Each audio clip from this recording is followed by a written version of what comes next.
Evangelio según San Marcos, capítulo 11.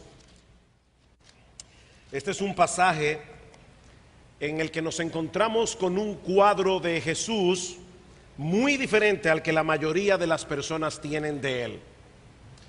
Aquí nos encontramos con un Jesús que maldice una higuera porque no tenía frutos. Un Jesús que inmediatamente después entra en el edificio del templo de Jerusalén y comienza a echar fuera a todos los vendedores de animales para el sacrificio, a volcar la mesa de los cambistas. La pregunta es, ¿cómo nosotros conectamos a ese Jesús de Marcos capítulo 11 con aquel otro Jesús que permitía que los niños se acercaran a él para bendecirlo? Aquel Jesús que resultaba sumamente atractivo para muchos despreciados de aquellos días, los leprosos, las prostitutas, los publicanos.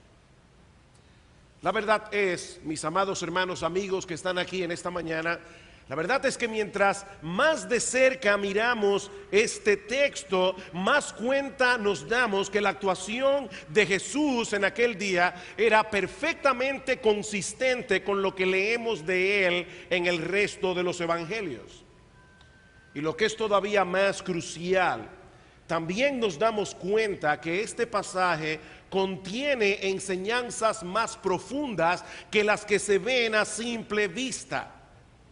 Y algunas lecciones que son extremadamente importantes para nosotros hoy. Y de paso, cuando digo para nosotros hoy, me refiero a todos nosotros, incluyendo los miembros de Iglesia Bíblica del Señor Jesucristo. Así que si tú invitaste a alguien a venir a la iglesia para escuchar en esta mañana la palabra de Dios, por favor, miembro de Iglesia Bíblica del Señor Jesucristo, no cierres tu oído. Porque lo que vamos a hablar en esta mañana tiene que ver contigo también. Este es un evento que marca el principio del fin del ministerio terrenal de nuestro Señor Jesucristo. En esta misma semana, 4 días más tarde, Jesús sería arrestado, sería rápidamente juzgado en la madrugada, crucificado el viernes en la mañana en una cruz en plena celebración de la fiesta de la Pascua. Como todos ustedes saben, los judíos celebraban 3 grandes fiestas durante el año. Una de ellas era la fiesta de la Pascua, y en esta época miles y miles de personas, de peregrinos que venían de todas partes del mundo, llegaban a la ciudad de Jerusalén, a tal punto que las autoridades religiosas tenían que emitir un decreto para extender temporalmente los límites de la ciudad, hasta incluir las aldeas de Betania y de Betfagé.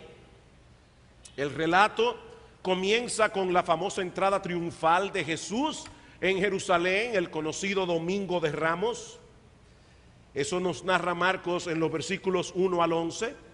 Y Marcos incluye una nota al final de esta porción, de esta sección, que nos provee una clave para entender todo lo que nosotros vamos a ver en la mañana de hoy. Si ustedes notaron cuando Lester leyó en Marcos capítulo 1, el versículo 11 dice: y entró Jesús en Jerusalén y en el templo, y habiendo mirado alrededor todas las cosas, como ya anochecía, se fue a Betania con los 12. Jesús echó un vistazo general a lo que estaba sucediendo en el templo, y como veremos en un momento, hubo algo allí que llamó poderosamente su atención. Pero ya era tarde, dice el texto, y decidieron regresar a pasar la noche en la aldea de Betania. Eso ocurrió el domingo de la semana de la Pasión. El lunes en la mañana, Jesús regresa con sus discípulos a Jerusalén, y es entonces cuando ocurre ese extraño encuentro entre Jesús y un árbol de higuera, versículo 12. Al día siguiente, cuando salieron de Betania, tuvo hambre. Y viendo de lejos una higuera que tenía hojas, fue a ver si tal vez hallaba en ella algo. Pero cuando llegó a ella, nada halló sino hojas, pues no era tiempo de higos. Entonces Jesús dijo a la higuera: nunca jamás coma nadie fruto de ti. Y lo oyeron sus discípulos. ¿Qué es lo que está pasando aquí? Algunas personas dicen, parece que definitivamente a Jesús no le gustaban los higos. O tal vez les gustaban demasiado que en ese momento, al no encontrar ninguno, maldijo la higuera. ¿Qué es lo que está pasando aquí? Bueno, los árboles de higuera eran muy apreciados en la nación de Israel y muy comunes. Sus higos más grandes y maduros se recogen entre agosto y octubre. Si estuvieron atentos a mi introducción, recordarán que nosotros estamos hablando aquí de la época de la Pascua, cuando ocurría la Pascua en Israel, normalmente en el mes de Nisan de los judíos, que coincide en la mayoría de los casos con el mes de abril. Así que todavía no era tiempo de higos, como Marcos aclara en el versículo 13. Sin embargo, las matas de higuera tienen la particularidad de que para finales de marzo, cuando comienza la época de la primavera y comienzan a aparecer las hojas, aparecen junto con las hojas unas brevas comestibles que nacen de los brotes del año anterior y que los árabes llaman tash.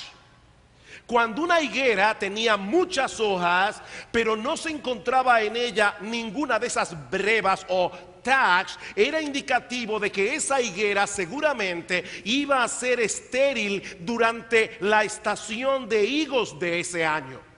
Y eso fue precisamente lo que ocurrió aquí.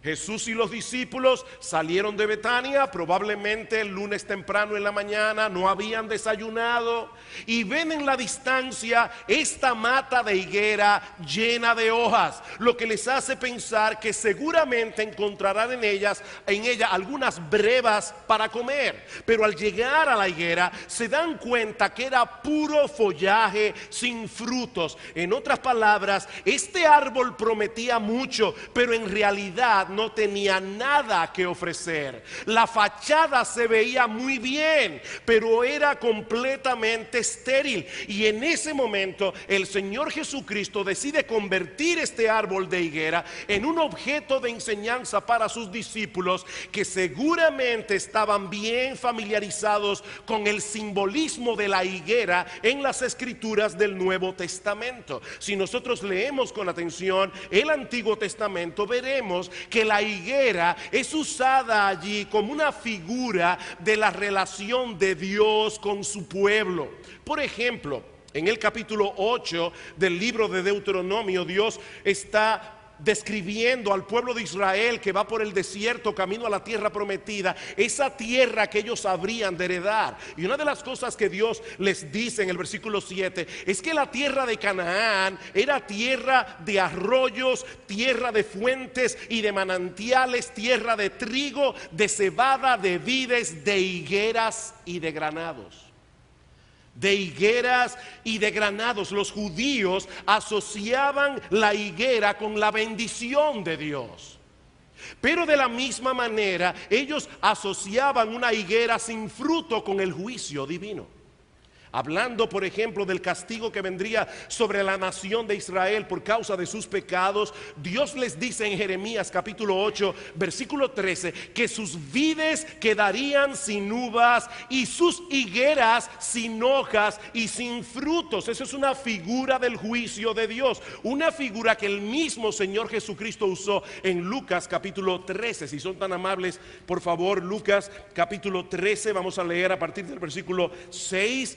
Dijo también esta parábola, hablando de la nación de Israel: tenía un hombre una higuera plantada en su viña, y vino a buscar fruto en ella y no la halló. Noten la similitud entre esta parábola y lo que le ocurrió a Cristo aquel lunes después de la entrada triunfal. Y dijo al viñador: he aquí, hace 3 años que vengo a buscar fruto en esta higuera, ¿Cuánto tiempo duró el ministerio de nuestro Señor Jesucristo en Israel? 3 años. Dice, vengo a buscar por 3 años fruto en esta higuera y no lo hallo. Córtala. ¿Para qué inutiliza también la tierra? Él entonces respondiendo le dijo, Señor, déjala todavía este año hasta que yo cabe alrededor de ella y la abone. Y si diere fruto, bien. Si no, la cortarás después. La cortarás después. Los judíos creían estar bien con Dios, porque todavía ellos llevaban a cabo fielmente sus rituales religiosos en el templo de Jerusalén. Ellos todavía celebraban todas esas fiestas religiosas como la Pascua que se establecieron en el Antiguo Testamento. Pero toda esa religiosidad del pueblo de Israel era como esta higuera que tenía muchas hojas pero no daba ningún fruto. Si ellos hubieran leído con fe el mensaje de sus propios profetas, se habrían dado cuenta que el juicio de Dios estaba a punto de caer sobre ellos como nación. Pero lamentablemente no lo vieron venir hasta que fue demasiado tarde. En esa misma semana, no lo olviden, el pueblo de Israel sellaría su rebelión contra Dios crucificando a su Mesías. Y unos años más tarde iban a sufrir uno de los castigos más severos que sufrió la nación de Israel en toda su historia. De manera que la maldición de la higuera estéril no era más que una especie de parábola profética del juicio de Dios que habría de caer sobre el sistema religioso de Israel. Dice en el versículo 20 de Marcos capítulo 11 que al día siguiente, cuando los discípulos pasaron por allí, se dieron cuenta que la higuera que Jesús había maldito se secó completamente. Dice, y pasando por la mañana, vieron que la higuera se había secado desde las raíces. Algo estaba a punto de ocurrir con la nación de Israel. Y la purificación del templo que ocurrió inmediatamente después nos explica la razón de este juicio. Para nosotros en el día de hoy es difícil entender lo que significaba el templo para un judío.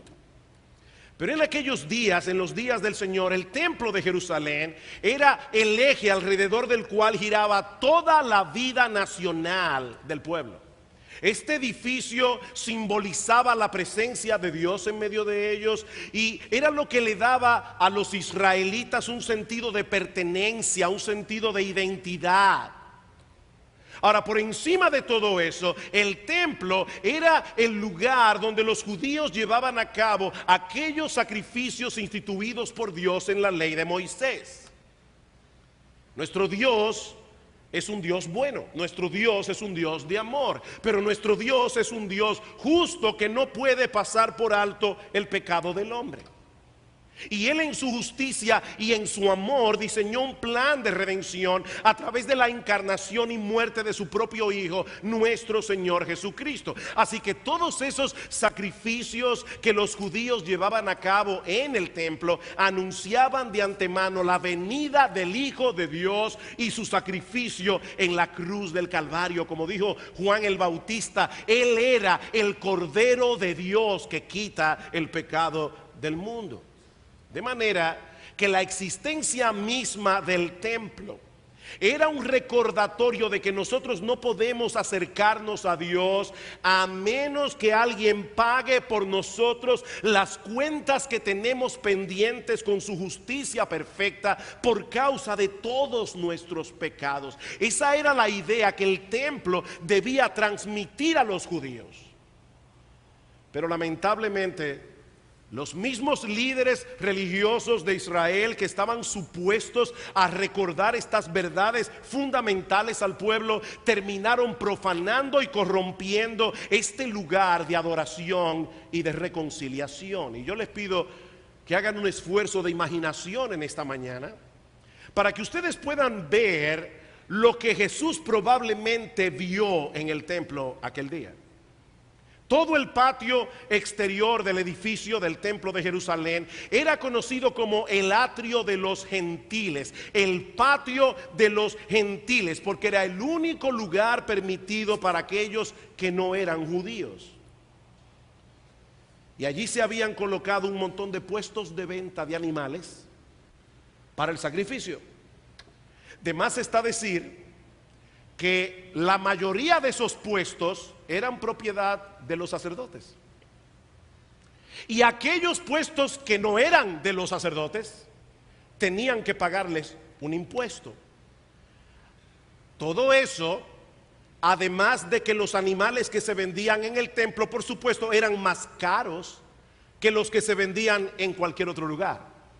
Y si alguien decidía traer su propio animal para el sacrificio, estaba corriendo el riesgo de que no pasara la inspección oficial de los sacerdotes.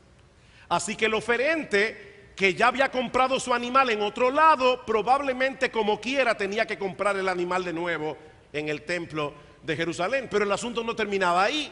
Todos esos peregrinos que llegaban a la ciudad para adorar de otras partes del mundo, desde otros países, tenían que cambiar sus monedas, porque los sacerdotes no aceptaban pagos en el templo con monedas extranjeras. Y por supuesto, como ustedes se pueden imaginar, la tasa oficial que se cobraba en el templo era superior a la tasa que se podía encontrar en cualquier otro sitio. En otras palabras, mis hermanos, la religión en Israel había llegado a ser un negocio redondo, sobre todo para sus líderes. No hay nada nuevo debajo del sol. La religión sigue siendo un negocio. Solamente hay que prender algunos canales de televisión y ver algunos de estos evangelistas de la prosperidad que prometen villas y castillas a todo el que lleve sus ofrendas a la iglesia. No hay nada nuevo debajo del sol. Cuando Marcos dice en el versículo 11 que al final del domingo de Ramos el Señor había entrado en el templo y había mirado todas las cosas a su alrededor, ¿recuerdan? Muy probablemente era esto que se refería. La maldición de la higuera no ocurrió en un vacío. Jesús estaba profundamente indignado con todo lo que estaba sucediendo allí. Lo que nos lleva de la mano a la purificación del templo, versículo 15.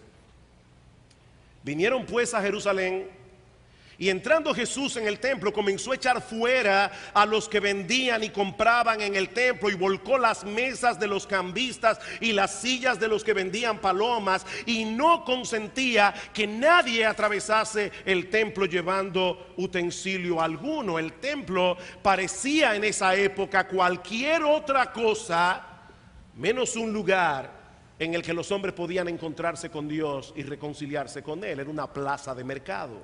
Versículo 17. Y les enseñaba diciendo, y aquí está, mis hermanos, la clave de este pasaje. Y les enseñaba diciendo: ¿no está escrito, mi casa será llamada casa de oración para todas las naciones? Mas vosotros la habéis hecho cueva de ladrones. El Señor está mezclando aquí dos pasajes del Antiguo Testamento, y es importante que nosotros veamos esos textos en su contexto, porque el judío conocedor de las Escrituras iba a entender rápidamente a qué se estaba refiriendo el Señor. Cuando un judío citaba las Escrituras, generalmente estas personas podían asociar el contexto. Es como en el día de hoy, cuando tú le dices a un norteamericano, tú le mencionas Vietnam, ya no tienes que decirle más nada. Ellos saben que tú te estás refiriendo a la guerra de Vietnam.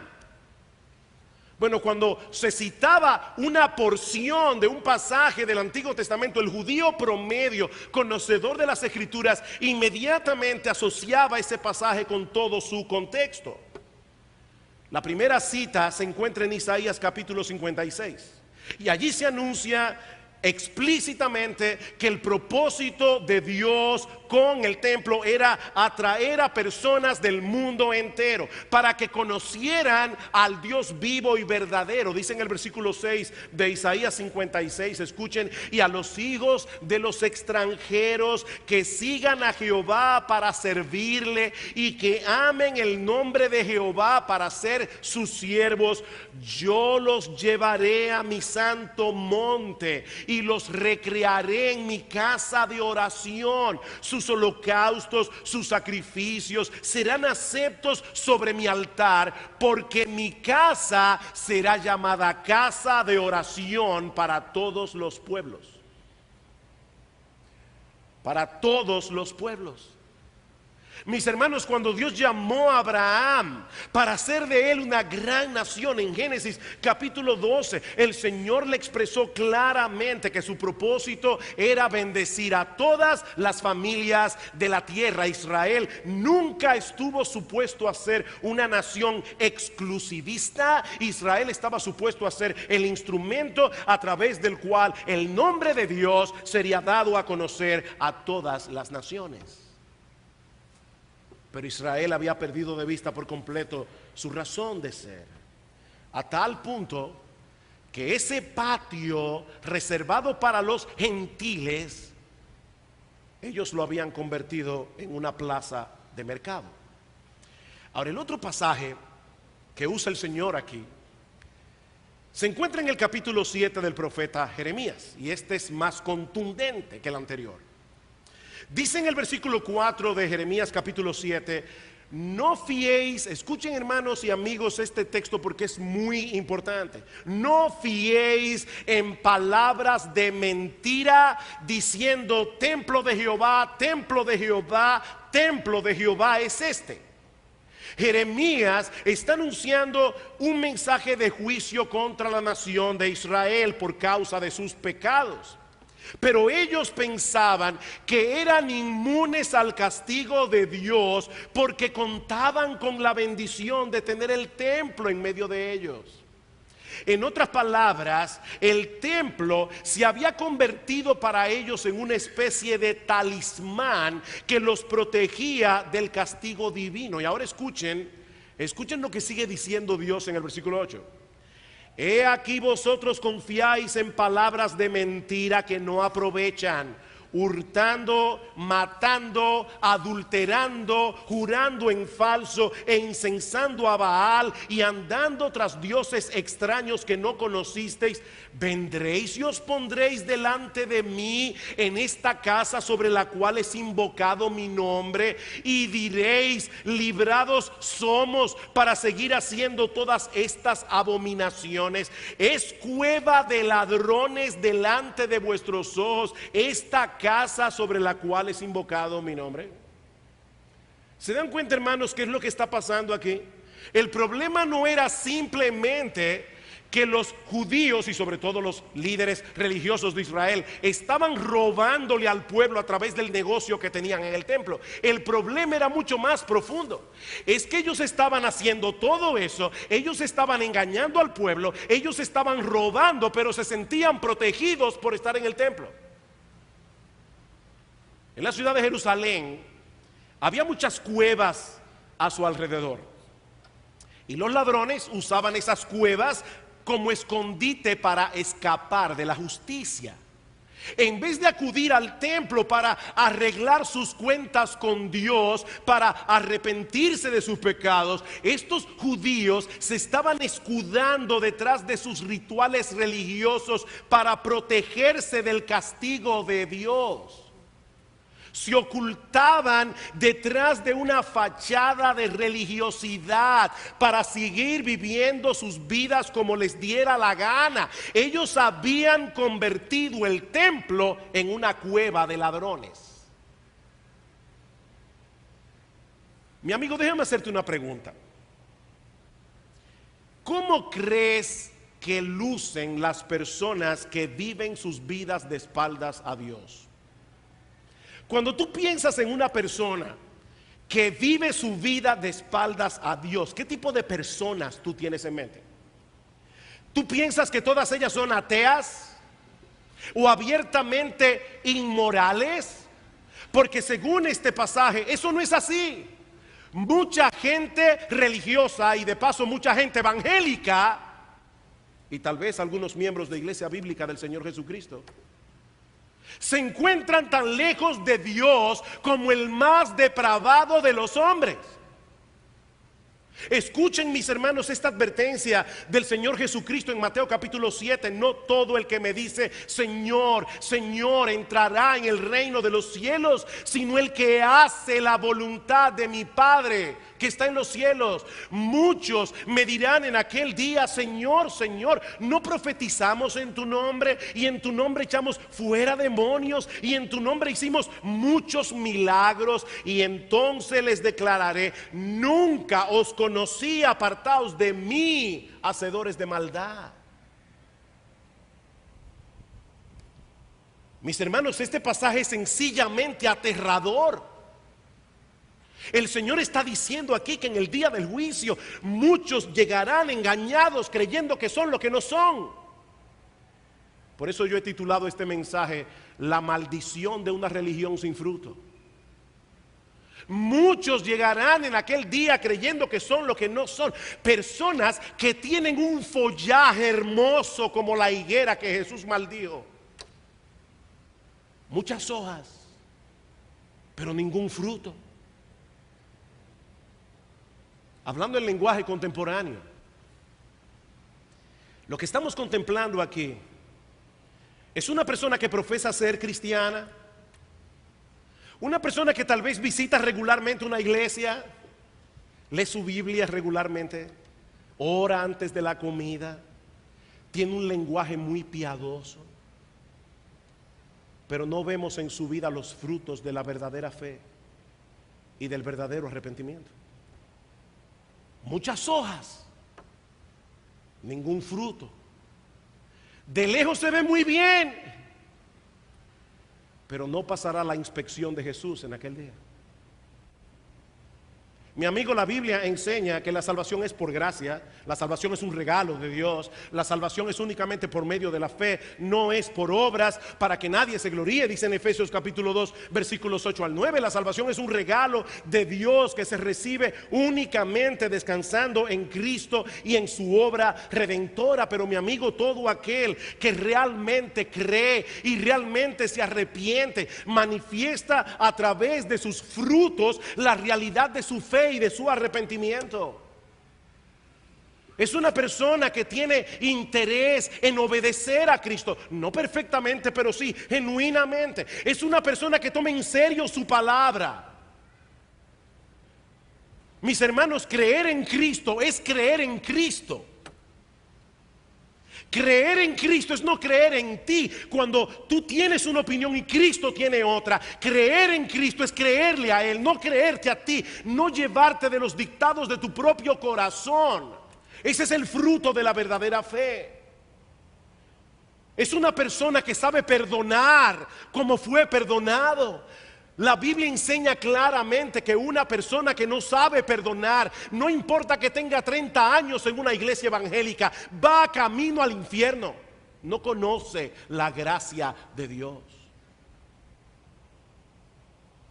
Es una persona que lucha contra la tendencia pecaminosa de su corazón, motivado por un deseo de agradar a Dios, motivado por un deseo de glorificar el nombre de Dios. Pero esta clase de personas de la que estamos hablando aquí se esconden detrás de sus actividades religiosas para no tener que lidiar con Dios, con la realidad de su pecado y su necesidad de arrepentimiento. Convierten la iglesia y su religiosidad en una cueva de ladrones. Es duro esto, hermanos, pero eso no lo estoy diciendo yo. Eso lo dijo Jesús. Eso lo dijo Jesús. Y en otro lugar le dijo a los líderes religiosos de Israel: este pueblo de labios me honra, mas su corazón está lejos de mí. ¿Ven ustedes, mis amados hermanos, cuál es el meollo de este asunto? Este texto no se trata de un lugar físico, se trata del corazón. Estas personas estaban en el lugar correcto, haciendo las cosas correctas, diciendo las palabras correctas, pero el deseo de exaltar el nombre de Dios, el deseo de buscar la gloria de Dios, no era lo que dominaba sus corazones. Noten lo que sigue diciendo Marcos en el versículo 18. Y lo oyeron los escribas y los principales sacerdotes y buscaban cómo matarlo, porque le tenían miedo, por cuanto todo el pueblo estaba admirado de su doctrina. Ellos no estaban indignados por lo que Jesús hizo en el templo.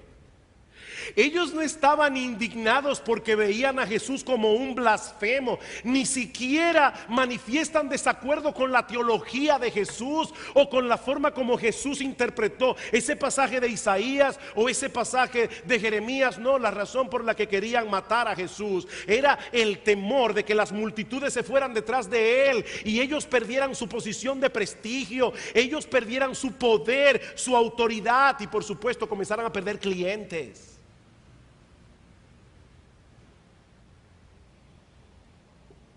Eso no tenía nada que ver con el honor de Dios, ni con la gloria de Dios, sino con el orgullo y el egoísmo de sus propios corazones.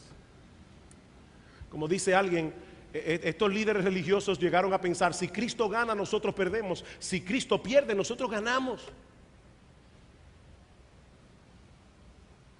¿Saben, mis amigos que están aquí en esta mañana, por qué muchas personas escogen el camino de la religiosidad en vez de seguir a Cristo? Porque la religiosidad les brinda una plataforma para exhibir sus propios méritos, para exhibir sus propios logros. Mientras que seguir a Cristo comienza con el reconocimiento de que no tenemos absolutamente nada bueno en nosotros mismos que podamos presentar delante de Dios. Seguir a Cristo implica reconocer que somos pecadores. Seguir a Cristo implica reconocer que somos impotentes. La religiosidad le da gloria al hombre, el cristianismo le da toda la gloria a Dios en la persona de su Hijo, nuestro Señor Jesucristo. Ahora, no podemos concluir este mensaje sin traer a colación la parte más irónica y al mismo tiempo más extraordinaria de este relato. Como hemos dicho ya, la maldición de la higuera, la purificación del templo ocurrieron el lunes. El Señor fue arrestado el jueves en la noche. Fue juzgado apresuradamente en la madrugada del jueves y del viernes, en la noche del jueves, madrugada del viernes. Y fue crucificado el viernes en la mañana, durante la fiesta de la Pascua. Así que sin darse cuenta, estos líderes religiosos contribuyeron al cumplimiento del plan redentor de Dios a través de la muerte del Cordero de Dios, a través de la muerte de nuestro Señor Jesucristo, simbolizada en todos esos sacrificios que el pueblo de Israel había llevado a cabo durante siglos en el altar del templo. Lo irónico de todo esto es que fue ese sacrificio del Señor en la cruz del Calvario lo que hizo completamente innecesario la existencia del templo. El sacrificio de Cristo en la cruz le puso punto final a todo el sistema sacrificial del Antiguo Testamento. Porque con una sola ofrenda, la ofrenda de su propio cuerpo, el sacrificio de sí mismo, dice en Hebreos capítulo 10, versículo 14, que Cristo hizo perfectos para siempre a los santificados. ¿Saben lo que eso significa, mis amados hermanos? Que con ese único sacrificio de Cristo en la cruz, todos nuestros pecados fueron perdonados, toda nuestra deuda con la justicia de Dios fue completamente cancelada. Consumado es, dijo el Señor, la deuda está saldada.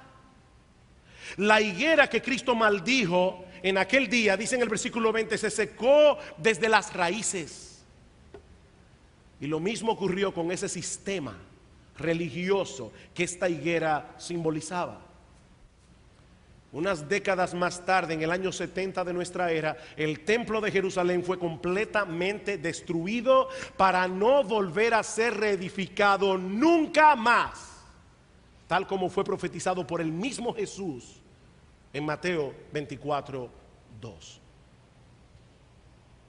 No son rituales en un templo lo que necesitamos para ser salvos, ni ser miembros de una iglesia evangélica. Es confiar únicamente en el sacrificio perfecto que nuestro Señor Jesucristo llevó a cabo en la cruz del Calvario, muriendo en lugar de pecadores, para que todo aquel que en Él cree no se pierda, mas tenga vida eterna, como dice el conocido texto de Juan 3:16. Mi amigo, ¿en qué descansa tu esperanza para cuando te toque partir de este mundo? ¿En qué estás descansando tú? ¿En tu decencia? ¿En tu religiosidad? ¿En que eres evangélico? ¿En que lees tu Biblia todos los días? ¿O en la persona de Cristo y su obra de salvación en la cruz del Calvario? Porque la Biblia dice que en ningún otro hay salvación fuera de Jesús, porque no hay otro nombre bajo el cielo dado a los hombres en el cual podamos ser salvos. Mi amigo, ¿en quién confías tú? ¿Manifiestas en tu vida los frutos de la verdadera fe y del verdadero arrepentimiento? ¿O eres como esa higuera llena de hojas pero completamente estéril? Recuerda, mi amigo, el árbol se conoce por el fruto, no por lo que dice ser, sino por el fruto. Todo aquel que en verdad ha creído en Cristo tiene deseos de obedecer a Cristo. Todo aquel que ha creído en Cristo toma en serio su palabra. Todo aquel que ha creído en Cristo se mantiene en pie de guerra contra la tendencia pecaminosa de su corazón. Todo aquel que ha creído en Cristo ama al pueblo de Dios. Todo aquel que ha creído en Cristo se deleita en adorarle. Todo aquel que ha creído en Cristo es agradecido. Todo aquel que ha creído en Cristo es perdonador. Como yo decía hace un momento, creer en Cristo, y puede que esto no suene muy profundo, pero creer en Cristo es creer en Cristo. Creer en Cristo es creer en Cristo y en nadie más, ni siquiera en ti. Es creer en Cristo. Es descansar únicamente en Él para el perdón de todos tus pecados. Es descansar únicamente en su palabra para la guía y dirección de tu vida. Eso es creer en Cristo. Nadie será salvo por sus frutos. Seremos salvos por la fe, pero la verdadera fe se conoce por los frutos.